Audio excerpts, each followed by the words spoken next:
Back in the day when Mass Effect was actually good, the developers managed to create one of the most horrifying races in all sci-fi. You see, without knowing, they have just managed to create one of the most genocidal races that the universe has ever seen that would stop at nothing until everyone and everything is blue and female.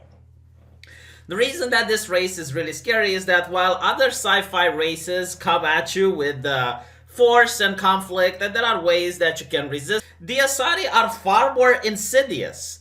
So, what are the Asaris if you haven't played the game? Well, apparently the Asaris are a very long-lived alien species, able to reach thousands of years of age. So, obviously that makes them incredibly wise.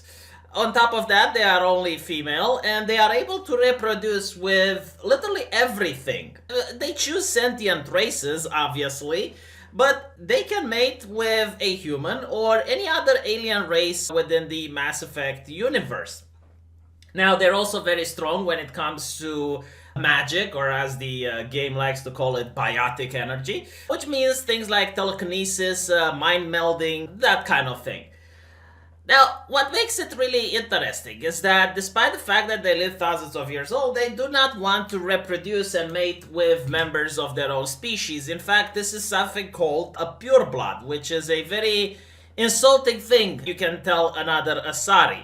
It also leads to a very dangerous genetic illness, which can cause the Asari child to basically become a succubus and drain the energy of mates that she chooses. So yes, Asaris mating other Asaris is a big no-no, which obviously will send them to try and find out other species in order to fornicate with.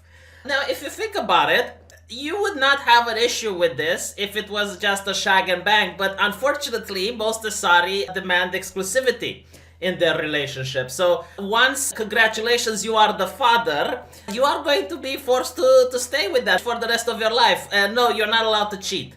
And since Asari are very powerful when it comes to galactic influence, I assume that a planet that has a lot of Asaris might have certain laws and ways to make cheating undesirable for people financially. You know, certain divorce laws might end up getting passed to make sure that you're a good father and you stick with the Asari mate that you have chosen. Now, some of you might say, well, you know, I'm not into blue tits. Like, these Asari look horrible. I would never. Well, the thing is that while you may think this Asari on screen looks like it doesn't look like that for every single person. You see, Asaris use their mind powers in order to make you think that they are the most beautiful woman in the world. So while Liara might look like that for John, she will look completely different for Bob. Basically, your mind is going to see the most beautiful woman that you can imagine, regardless of your sexual preferences. So all of a sudden, a lot of men are going to be sexually inclined to pick an Asari, especially since they're far wiser than normal human women, and they're probably a lot older as well, and more financially stable. So all the incentives are literally there. Now, if the Asari were to only mate with other men, then that wouldn't be a problem, because even if 10% of the men would choose to mate with other human women, you would still have a population. After all, the growth of species is bottlenecked by the number of women available, not by the number of men. Unfortunately, however, the Asaris also can mate with other women. And from these couplings, it's going to always end up with another Asari child. So regardless of the species, regardless of the gender, you will always have an Asari daughter as a present. Now, you need to also point out that this meld also takes the genes from the father, or the other mother in this case, and it's going to also take the best traits from that particular species. So if an Asari mates with a Solarian, which are renowned for their intelligence, then the daughter is going to inherit that intelligence. If they mate with the Krogan that are renowned for the strength, then the Asari daughter is going to also take the genetical diversity from the Krogan. They're literally using their tits and vag in order to take the best traits of your race and pass it on to future generations. Unwillingly, or maybe willingly, depends on how dark you want the setting to be, they are going to eventually commit genocide, because pretty much every single person that marries an Asari is technically sterilized. They can't mate with their own species anymore. not only that, but you probably wouldn't want to mate with your own species anymore because that's why you made the choice to pick an Asari. Your brain is literally telling you that this is the most beautiful woman you have ever seen. And again, as I mentioned, she is probably far more intelligent than any other human. Now, of course, every single planet might have like radical elements, a couple of Puritan terrorists, if you will, that are like humanity first and humanity only. But think about it, like if they actually manage to stay there for a generation or two, at this point, even half of the population might have relatives that are Asari, and it's like, wow, these assholes, these barbarian brutes are holding back progress, and they're attacking our beautiful buxom ladies. It's not much of a push to start a counter-revolution against the people that are speaking nonsense such as, oh, our species is going to end up extinct if you keep shagging the Asari. They have a lot of influence, especially in politics, having the Turian army on their side. And yeah, I mean, even if you were to have like a very xenophobic planet that wouldn't want to allow Asari in, I'm pretty sure certain rebellions and rebellious factions can be persuaded to take down the current leadership and replace it with something more cultural and open-minded. The Asari are also a little bit bigoted because they don't allow other races on their main planet, which is kind of interesting if you think about it. And of course, the fact that they managed to live for over 1,000 years, it means that the daughters are going to be educated into Asarian culture. And overall, every culture that they manage to co-opt is going to be influenced a lot by the Asarian way and not the other way around. So, like to me, this seems to be one of the most scary races in entire sci-fi. Because as I mentioned, usually when you think about a nasty sci-fi race, yeah, they're violent, but usually like the good guys manage to either evade, hide, or fight them in a certain way.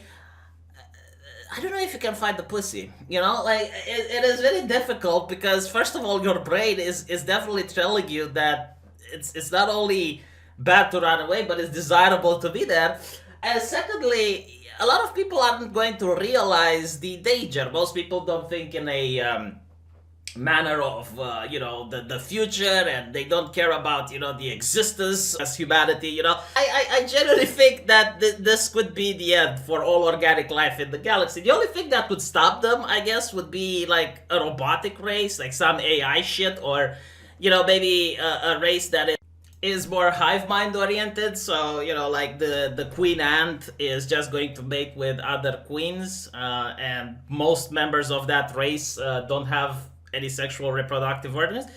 Kind of think about it, there was actually such a race in Mass Effect, and the Asari got the Krogan to eliminate them. Kind of makes you think, doesn't it? So yeah, I mean that's pretty much how you could stop them. Very scary if you think about it. Really, they would make for an excellent villain. If the owners of Mass Effect Andromeda would have thought about it, yeah, they would have definitely made for really interesting enemy in the game. And they really didn't think about all of the implications and the subtle nuances that such a race would have an impact on the galaxy.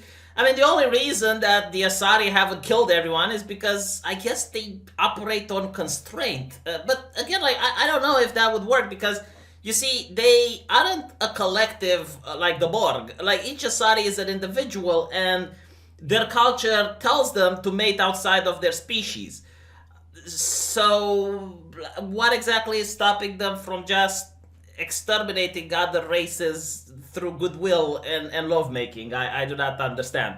Oh, and on top of that, apparently sex with them is the best thing ever, because the way they have sex is like they unite the nervous system that they have with the nervous system of their mate. So they're actually stimulating every single pleasure making ability in your body at once, and it's described as the best thing. So again, like no, they created a monster unwillingly. Like if this species was actually real, and it would actually like, first of all, you don't even know how they look like you see them as blue women, but this is like your brain telling you that this looks like a blue woman. In reality, they might look completely different because there is this segment in the game where 3 different races describe the Asari differently.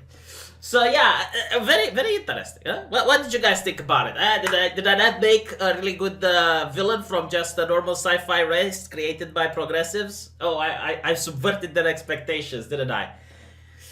Hey, who created Star Wars? I keep forgetting his name. You should check my channel to see how subverting expectation is actually done.